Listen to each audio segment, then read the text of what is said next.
Buenas tardes.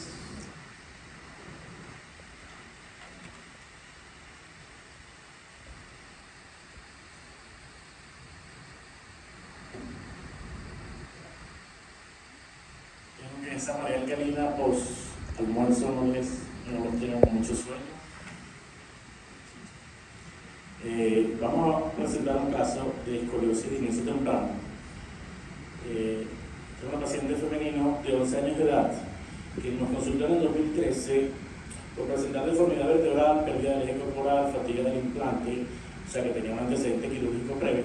Ese antecedente quirúrgico fue a los 8 años por una escoliosis idiopática de inicio temprano, en la cual se intentó colocar un sistema de crecimiento correctivo. La paciente desde el punto de vista clínico tiene una ojiva torácica toracolumbar derecha con pérdida del eje coronal, un talle asimétrico con un neurológico ok. Los signos radiológicos: hay una fatiga del implante y una curva de 115 grados en T6-L3 con una APEX en T11, S0, la menarquia recién la tenía a los 11 años, una cifosis de 86 grados con un APEX bajo en la cifosis, la APEX en T10.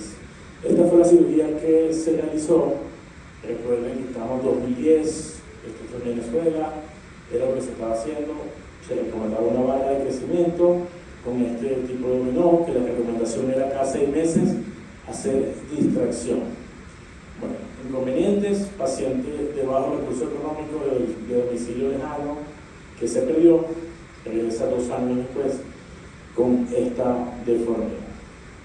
Por supuesto, el secuestro del crecimiento, o sea, el efecto que se logró fue el contrario, porque querías hacer crecimiento en el lado donde colocaste el implante y más bien hiciste un secuestro del crecimiento en el lado donde colocaste el implante, porque el paciente no se hizo la distracción. Aparte, el implante de esta manera tenía mucha falla mecánica y esto era frecuente, la fatiga. La paciente tenía 115 grados de curva y 86 de cifosis con una cifosis baja de 10. La línea sacra media y la tracción, esta es una radiografía bajo tracción.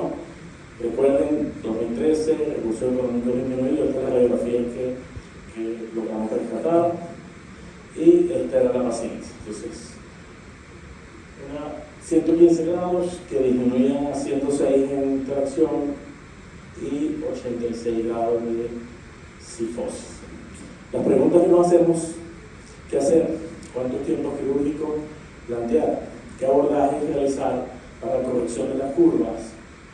¿Qué osteotomía realizar? Y si usamos o no tracción esquelética, ¿cuánto tiempo y qué tipo de tracción esquelética utilizaríamos? Entonces, si alguien me ayuda. Gracias, Jackson, por la presentación. Y bueno, arranquemos usted propone un método de preguntas, ¿no? La primera pregunta que hace es: ¿cuántos tiempos quirúrgicos? ¿Alguien considera o tiene experiencia en manejar esto en un solo tiempo quirúrgico o lo hace en múltiples tiempos quirúrgicos? ¿Y cómo sería la forma de pronto de pensarlo? No sé si alguien del auditorio nos quiere ayudar con ese comentario. Edwin, de Perú.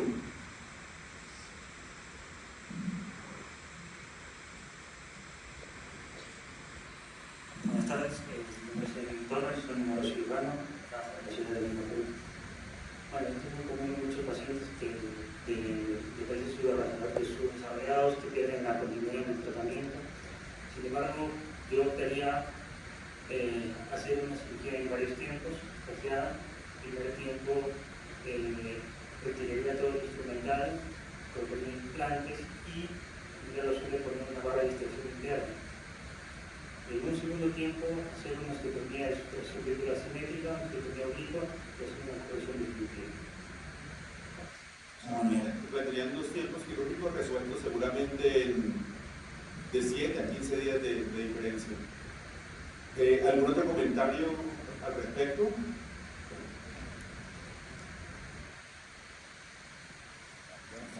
Doctor Rodríguez Montalvo de Monterrey. Pero digo que las dinámicas se ve que mueve algo, mueve. Entonces quiere decir que esa columna no, aparentemente no está funcionando. Entonces no hay una función espontánea. Pero yo que si hay movilidad, yo le quitaría los implantes, le pondría tracción a lo gravitacional, por lo menos de 6 a 8 semanas, si se puede más, ambulatoria más. Y lo resolvería todo por vía posterior con osteotomías no de pedicular ni grande, simplemente atrás. No hay que ganar, no hay que dejarlo como dijimos antes. Sí, entonces con que le ganemos 40% a esa curva, la paciente se va a ver bastante bien y va a mejorar mucho. Entonces creo yo que tracción y hacer todo por atrás que no se contenga. A mí, punto de vista. Está muy bien. El doctor Hani, en países desarrollados, ¿cómo países el día de desarrollo con handicap alto? Bueno, yo estoy de acuerdo. Porque yo tengo las limitaciones. ¿Me puedes preguntar qué limitaciones tuve en ese momento? Yo para empezar, la paciente viene de lejos y parece que no sigue el tratamiento, ni hace lo que hay que hacer. Y además, lo más importante para ella, para la familia, que vuelva caminando, aunque se acocida a su pueblo. Eso es lo más importante, debe ser. Porque una complicación de ese tipo puede ser una tragedia para el paciente y para la familia, ¿no? Entonces, lo más probable es que no esté fusionada. La tracción, la tracción parece que es tracción manual, no es jalotracción. Sí, esta tracción manual, no es tracción bajo anestesia, sí. Y tracción manual en radiología. Yo intentaría hacerlo un tiempo, o sea, después de un periodo de tracción, hay que quitar el material probablemente, porque el material no está haciendo nada y además hay que quitarlo.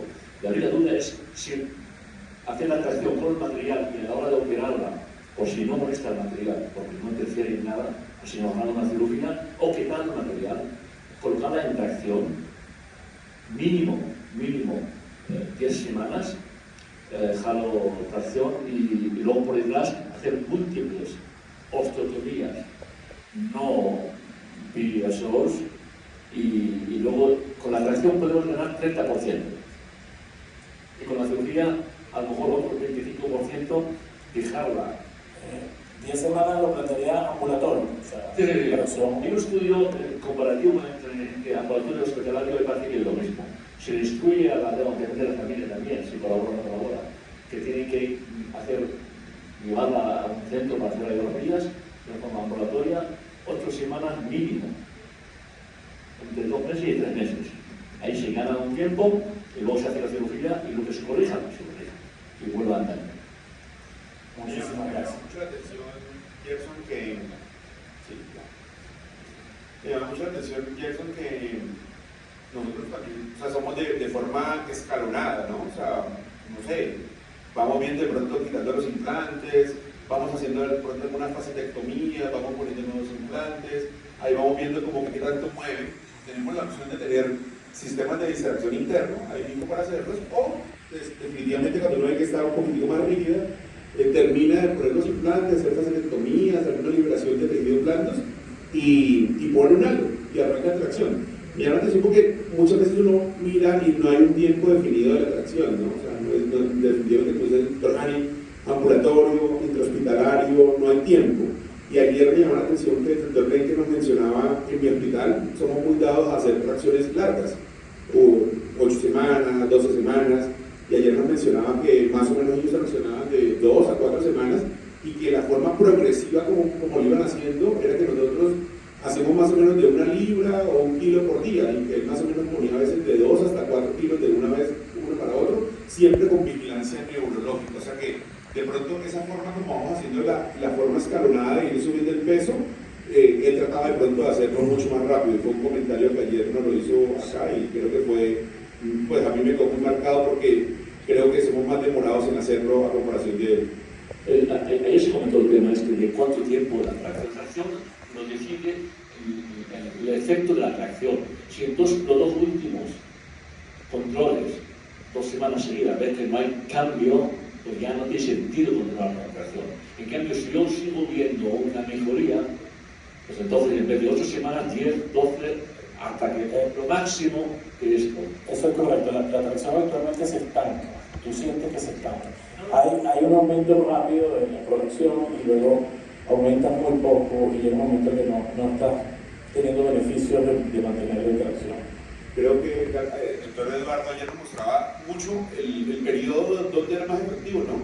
Y en su gráfica decía, cuando está en cama es lo menos eficiente. Y yo creo que eso también lo hemos hecho nosotros en el instituto, donde tenemos caminadores, tenemos sillas para que mantengan sentados caminando y torres para que bajen a fisioterapia, a hacer algo de ejercicio y estén aprovechando la atracción. Doctor. Sí, gracias. Los que somos ortopedistas y nos hemos divorciado del resto de las patologías y atendemos la columna, yo en mi hospital, desde luego, quisiera tener a alguien de mínima invasiva que no esté a favor de las fusiones, pero ese es otro tema. Hemos hecho muy buen equipo con el piso de cirugía pediátrica porque tienen cirujanos de tórax que lo dominan muy bien abierto y una vez que cambiaron esa curva de aprendizaje ahora son unos grandes expertos en toracoscopía. Yo cuando tenemos que ir para esto le pido a mi amigo, le digo cuál es el planteamiento y ablanda por delante los niveles principales, acelerando el ligamento longitudinal común anterior, más lo que se pueda de los discos, tracción y saber cuándo abordarlo por atrás. Desde luego, antes de ir a la toracoscopía y lo demás, si el implante está influyendo en que no me permita conseguir adecuada corrección, contracción, pues tendría que... Me parece muy interesante el planteamiento de un release anterior y la pregunta que haría es, ¿le colocaría injerto? Ya que está adentro en los discos, quitar los discos, ¿le pondría injerto para aumentar la fusión? No, yo en mi caso diría, si te estoy pidiendo cirujano de tórax, hablándamela y hámela algo flexible y lo más que se pueda por delante, no tendría por qué ponerle injerto, porque me bastaría con abordar por atrás los niveles que sean necesarios, moldear muy bien las barras, etcétera, etcétera, y poner en abundancia el injerto que hay. Está muy bien. Con mucho respeto, el doctor Patrick o el doctor Reverend, ¿qué harían? Me gustaría saber qué harían con un paciente así.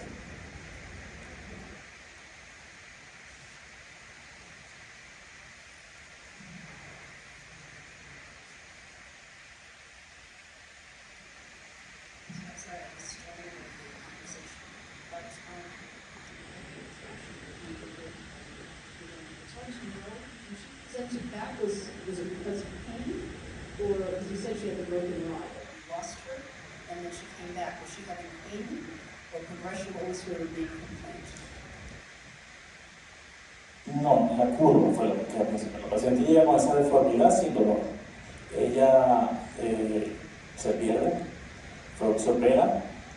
El planteamiento familiar era cada 6 meses hacer distracción. No regresaron y regresan así y obviamente acuden por la gran deformidad. La deformidad es el motivo de consulta. So then I would probably, if it was not pain, just the deformity, then I would see if there was a little bit of flexibility there and see my impression, but I would probably get a CAT scan and consider doing a focal resection with PCR and even multiple PCRs. Muchísimas gracias, doctor.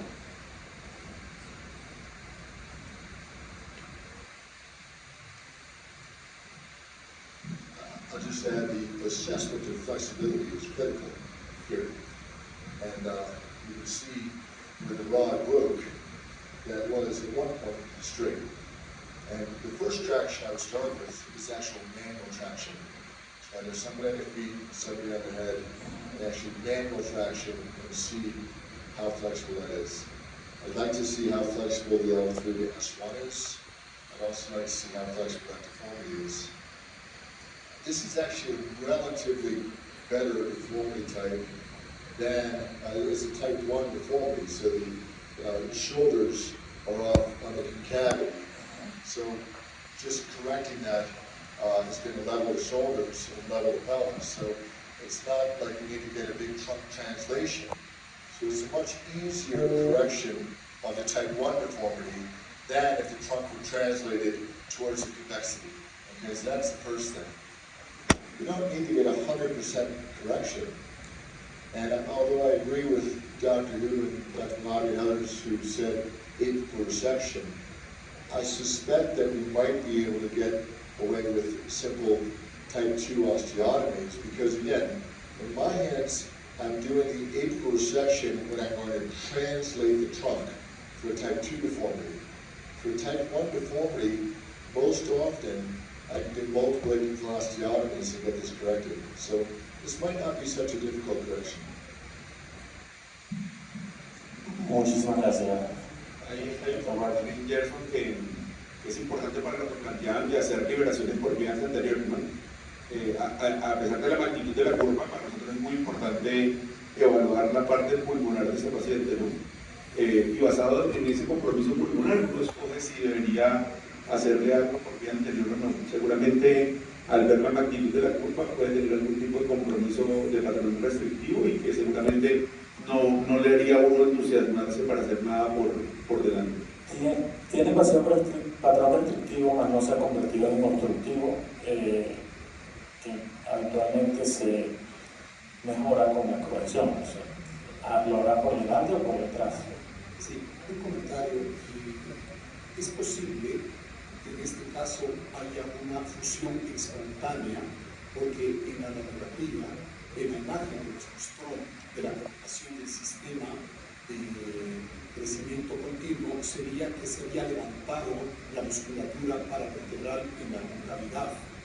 Es posible que haya una fusión espontánea y por lo tanto uno debería tener certeza si hay o no hay flexibilidad para determinar. Las radiografías evidentan en tracción, sobre todo en este caso una tracción, podría arrojarnos luces sobre si hay una fusión espontánea, una epifisiodesis o no, porque si hay una fusión espontánea, la opción de hacer una disectomía toracoscópica y tracción no aportaría mucho porque habría una fusión posterior. Entonces, sí, una tomografía y una radiografía de tracción creo que ayudaría a decidir el procedimiento. Nosotros no utilizamos bending en estos pacientes, sino tracción manual, como dijo el doctor Brennan. Ahí está la tracción manual radiológica, donde se evidencia que hay algún grado de corrección. Y clínicamente, con la tracción manual se evidencia que hay algún grado de corrección. Entonces, bueno, vamos a qué hicimos. ¿Qué hice yo en ese momento? Era 2013, paciente muy difícil, bajo recursos que se pierden. Hay que plantear un tratamiento que sea dentro del hospital, porque la idea del doctor Jani está muy buena, pero si la mando 10 semanas para su casa, capaz me hubiese regresado ahorita en el 2023. Entonces, planteamiento que no se nos vaya, hay que quedarse intrahospitalario. Abordajes, bueno, como el miedo es libre, y en ese año teníamos varias limitaciones. Una limitación, el implante, que no le teníamos mucha confianza a los tornillos que teníamos y tampoco podíamos utilizar tornillos en todo lo que queramos, o sea que no podía hacer alta densidad con la paciente. Entonces necesitaba plantear un tipo de resolución que me asegure una artrodesis estable y rápida para la paciente. Nosotros en abordaje planteamos hacer un abordaje anterior, el release anterior, y colocar injerto en el ápex de la curva. Las osteotomías y el uso de tracción esquelética es que quiero planteárselo como lo hicimos. Hicimos primer tiempo, abordaje anterior, el uso de injerto autólogo y colocamos un halo, tracción halofemoral con tracción transesquelética femoral, supracondilia, y así estaba clínicamente después de la tracción, 14 días después de la tracción. Acabamos la progresión a los 7 y a los 14 días, hicimos 14 días de tracción esquelética solamente. Y ven que de aquí la curva parece otra, como decía el doctor Brennan. Hay, o sea, la flexibilidad de la curva, bueno, también hicimos una liberación anterior, ¿no? Y colocamos injerto. Entonces vemos cómo corrige lo que dijimos, los primeros 7 días una gran corrección y la segunda semana una corrección que era muy moderada. La corrección de la cifosis también fue bastante importante. Nos preocupa un poco el ápex de esa cifosis porque es un T10 y sabemos que ese no es el ápex que queremos tener. Bueno, hicimos un segundo tiempo la artrodesis. Fíjense que es una densidad de implante de 1.3. Desde 3 a L4 colocamos solamente 18 tornillos y este es nuestro resultado clínico postoperatorio. Aquí está esta paciente. Para venir por acá, busqué la historia, traté de conseguirla, vamos a ver si está en Venezuela. Sí, seguí en Venezuela, en su mismo pueblo. Le dije que si podía venir a la consulta, pero más nunca había venido a la consulta, tal cual. Se fue y no volvió más, pero se encuentra en muy buen estado. Le dije que si podía venir, me dijo, no, es posible, doctor, estoy trabajando, no sé qué. Logramos a través del hospital enviarle los recursos para que se hiciera la radiografía y me la enviaron. Pero la radiografía es de la misma calidad de la radiografía que teníamos hace 10 años. O sea, no me hicieron el espinograma, pero podemos ver que la pérdida de corrección fue muy mínima a los 10 años. Y en la tomografía podemos ver una artrodesis bastante estable, tanto en el ápex de la curva como la artrodesis posterior que sí. Y voy a usar una frase de los consejos escolares de su hijo: la medicina es una ciencia oscura a la cual los esfuerzos de sus fieles va iluminando de siglo en siglo. De verdad estoy muy agradecido de estar aquí con todos ustedes, desde los residentes hasta los Master Faculty del SDS, que iluminan cada día la cirugía de columna vertebral. Muchísimas gracias al doctor Moyano, al doctor